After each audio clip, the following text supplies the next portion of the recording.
بسم اللہ الرحمن الرحیم۔ معزز ناظرین، میں ہوں آپ کا اپنا ڈاکٹر محمد اکبر بھٹی۔ جناب اعلیٰ، اللہ تعالیٰ نے اس کائنات کو انسان کے لیے پیدا فرمایا ہے، اور انسان خود بھی ایک کائنات ہے۔ کچھ لوگوں کا خیال ہے کہ یہ جو کائنات ہے اس کی ہر چیز انسان کے اندر پائی جاتی ہے۔ سونا، چاندی، لوہا، ہوا، پانی، آگ، دنیا کے تمام ایلیمنٹس انسان کے اندر پائے جاتے ہیں، اور انسان جہان اصغر ہے، یعنی یہ چھوٹی کائنات ہے۔ لیکن محترم، یہ جو کائنات ہے اس میں یہ چیزیں ساری پھیلی ہوئی ہیں اور کسی ترتیب کے بغیر ہیں، لیکن انسان کے اندر ہر ایک چیز جو ہے ایک آرڈر کے ساتھ ہے، ایک ترتیب کے ساتھ ہے، اور اس لحاظ سے جو انسان ہے یہ زیادہ منظم ہے۔ اسی لیے اس کو احسن تقویم کہا گیا ہے۔ اس کی جو ترتیب ہے وہ بہترین ترتیب ہے اس کائنات کی، لہٰذا انسان جہان اصغر نہیں ہے۔ یہ جو کائنات ہے، جہان ہے، یہ جہان اصغر ہے، انسان جہان اکبر ہے، یعنی بڑی کائنات ہے۔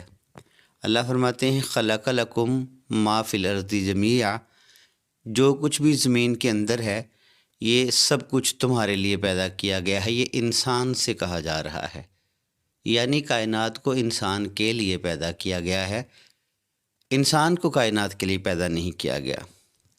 اب ہم آتے ہیں ایک دوسری حقیقت کی طرف، اور وہ حقیقت یہ ہے کہ اللہ تعالیٰ نے فرمایا ہے وَجَعَلْنَا مِنَ الْمَاءِ كُلَّ شَيْءٍ حَيٍّ، ہم نے پانی سے ہر چیز کو زندہ رکھا ہوا ہے۔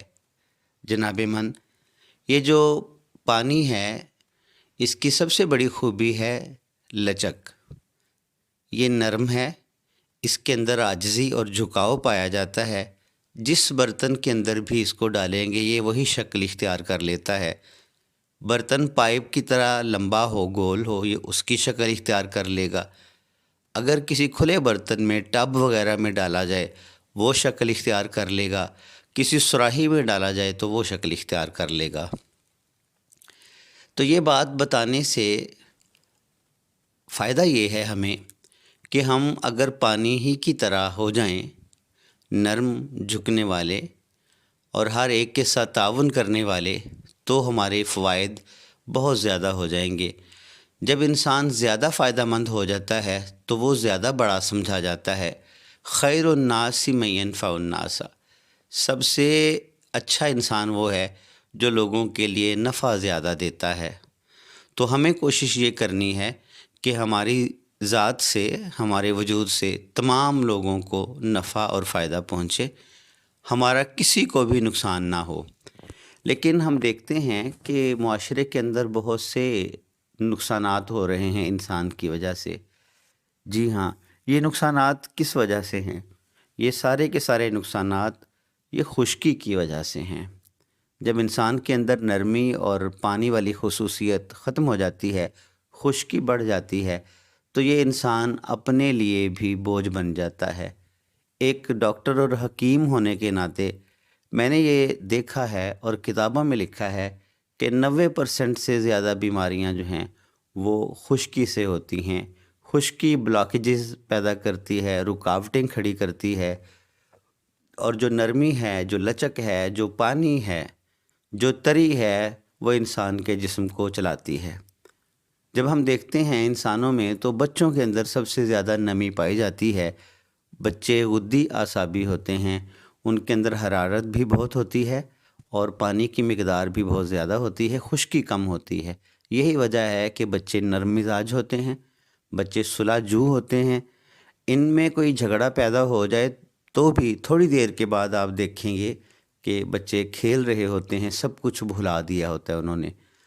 لیکن جب انسان میں خشکی بڑھنا شروع ہو جاتی ہے، بڑھاپا خشکی کی ایک نشانی ہے۔ آپ دیکھتے ہیں کہ جسم میں پانی کی مقدار کم ہونے سے جسم میں جھریاں پڑ جاتی ہیں، سکن جو ہے وہ لٹک جاتی ہے، اور انسان کے اندر خشکی زیادہ ہو جانے کی وجہ سے اس کی نیند ڈسٹرب ہو جاتی ہے اور انسان جو ہے وہ کمزور ہو جاتا ہے، اس کی ہڈیاں کمزور ہو جاتی ہیں۔ تو واقعتاً پانی ہی کی وجہ سے، نرمی ہی کی وجہ سے جو ہے ہر شے کو، ہر چیز کو زندگی دی گئی ہے۔ جناب اعلیٰ، زندگی کو پانی کے ساتھ جوڑا گیا ہے۔ پانی چونکہ خود بھی زندگی ہے اور یہ زندگی دیتا ہے۔ یہی وجہ ہے کہ دنیا کی تمام زندہ چیزوں کو، چاہے وہ پودے ہوں، چاہے وہ جانور ہوں، کیڑے مکوڑے حشرات ہوں یا انسان ہوں، پانی ہی کی وجہ سے یہ تر و تازہ ہیں، ان کے اندر زندگی موجود ہے، ان کی نشو و نما ہو رہی ہے۔ ہمیں چاہیے کہ اپنے جسم میں پانی کا لیول زیادہ رکھنے کے لیے، مینٹین رکھنے کے لیے لکوڈ چیزیں زیادہ استعمال کریں۔ یہی وجہ ہے کہ آج سے 30-40 سال پہلے تک اکثر گھروں میں شوربے بنتے تھے۔ ہر ایک چیز شوربے کے ساتھ بنائی جاتی تھی، گوشت بھی، سبزیاں بھی، دالیں بھی، اور وہ پتلی ہوتی تھیں، اور جس کی وجہ سے انسانوں کے اندر نرمی تھی اور لچک تھی، اور انسان جو ہے وہ زیادہ فائدہ مند تھے۔ اس نرم غذا کی وجہ سے، شوربوں والے غذا کی وجہ سے ان کے دل بڑے تھے۔ یہی وجہ تھی کہ میں نے یہ جملہ اپنے کانوں سے سنا ہوا ہے کہ اگر کوئی انسان گھر میں، کوئی آدمی چیز پکانے لگتا، کوئی سبزی، تو بڑے بزرگ ان کو کہتے کہ بیٹا ہنڈیا میں تھوڑا سا پانی زیادہ ڈال لینا، کوئی ہمسایوں میں سے آ جاتا ہے، یا تھوڑا سا شوربہ سالن ہمسایوں کے گھر بھی بھیج دینا۔ تو یہ نرمی تری کی وجہ سے تھی، اور یہ خیال بھی تری کی وجہ سے لوگوں کے دل میں آتا تھا۔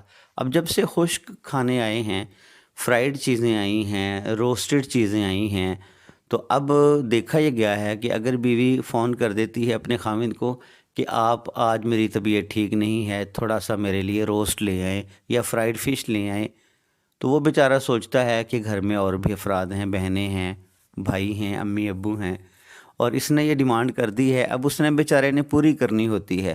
تو یہ دیکھا گیا ہے کہ خشک ہونے کی وجہ سے، خشکی والے سالن کھانے کی وجہ سے اور خشک سوچوں کی وجہ سے وہ اپنے ماں باپ سے بھی چیزیں چھپا کر اپنے گھر میں لے کر جاتا ہے۔ یہ فرق پڑا ہے خشکی سے۔ اب ہم دیکھتے ہیں کہ کائنات کے اندر خشکی کہاں کہاں ہے۔ سب سے زیادہ خشکی صحراؤں میں ہے، خشکی گرمی، اور سب سے زیادہ خشکی ہمارے پولر ریجنز میں ہے، یعنی نارتھ پول میں اور ساؤتھ پول میں۔ یہاں ساؤتھ پول اور نارتھ پول کے اندر برف جمی ہوئی ہے، اور اتنی خشکی ہے کوئی بھی پانی کا ذرہ وہاں فوراً جم جاتا ہے۔ یہی وجہ ہے کہ وہاں سب سے کم جاندار پائے جاتے ہیں، پرندے وہاں نہیں ہیں، انسان وہاں بہت کم رہتے ہیں، اور دوسری جو زندگی ہے وہ بھی وہاں بہت کم ہے۔ ریگستانوں میں بھی یہی حال ہے، خشکی کی وجہ سے وہاں زندگی بہت کم ہے۔ اگر زندگی ہے تو بڑی مشکل ہے، صحراؤں میں بھی بہت مشکل ہے، اور برفیلے علاقوں میں بھی ہمارے جو نارتھ اور ساؤتھ پول ہیں، یعنی قطب شمالی اور قطب جنوبی، ان میں زندگی بہت مشکل ہے۔ تو اگر ہم چاہتے ہیں کہ زندگی آسان ہو تو ہمیں نرمی اختیار کرنی چاہیے۔ یقین جانیے وہ نرمی ہم بچوں سے سیکھ سکتے ہیں، وہ نرمی ہم نرم غذاؤں کی وجہ سے اپنے اندر پیدا کر سکتے ہیں۔ آ جائیں آپ بھی شوربے پینا شروع کر دیں، آپ جوس پینا شروع کر دیں، آپ دودھ، دہی اور لسی پینا شروع کر دیں، آپ دیکھیں گے کہ آپ کی طبیعت کے اندر نرمی آنا شروع ہو جائے گی، اور جب آپ کی طبیعت کے اندر نرمی آنا شروع ہو جاتی ہے تو تب تمام مسائل کا، بیماریوں کا، جھگڑوں کا حل مل جاتا ہے۔ اگر ہمیں نرمی میسر نہ آ سکے تو خشکی کی وجہ سے ہماری جسم کے اندر بیماریاں بھی زیادہ، ہمارے معاشرے کے اندر مسائل بھی زیادہ، اور ہمارے جھگڑے بھی زیادہ، اور ہم اللہ تعالیٰ کی عطا کردہ زندگی سے بھی بہت دور۔ تو ہمیں چاہیے کہ ہم پانی کی طرح نرم ہو جائیں، عاجز ہو جائیں، اور اپنی اس طاقت کو سمجھنے کی کوشش کریں کہ ہم پانی ہی کی وجہ سے زندہ ہیں۔ تو امید ہے کہ آپ کو زندگی کا ایک بہت بڑا پہلو کہ خشکی زندگی کو ختم کرتی ہے، کمزور کرتی ہے، حتیٰ کہ زندگی نابود ہو جاتی ہے، اور جو پانی ہے، تری ہے، نرمی ہے، وہ زندگی بخشتی ہے، نشو و نما دیتی ہے، اور زندگی کے دوام میں اور اس کے قائم رہنے میں نرمی جو ہے وہ بہت بڑا کردار ادا کرتی ہے۔ تو پروردگار عالم سے دعا یہ ہے کہ اللہ تبارک و تعالی ہماری طبیعتوں میں، ہمارے معاملات میں، ہمارے جسموں میں، ہمارے ذہن اور روح میں اللہ پاک نرمی پیدا فرمائے، تاکہ ہم کائنات کے اندر آنے کے اپنے عظیم مقصد کو پورا کر سکیں، اور نرم ہو کر، عاجز ہو کر ہم اپنے رب کے حضور پیش ہو جائیں، اور ہم اس دنیا سے کامیاب ہو کر جائیں۔ اللہ تبارک و تعالی ہم سب کو حقیقی کامرانیاں اور کامیابیاں نصیب فرمائے۔ اس کے ساتھ ہی اجازت دیجیے، امید ہے کہ آپ کو زندگی کی حقیقت کی کچھ سمجھ آ گئی ہوگی۔ اللہ تعالی ہمیں جو کچھ بھی آپ نے سنا ہے اور میں نے کہا ہے، اس کو سمجھنے کی اور اس کے مطابق زندگی گزارنے کی توفیق عطا فرمائے۔ اللہ حافظ۔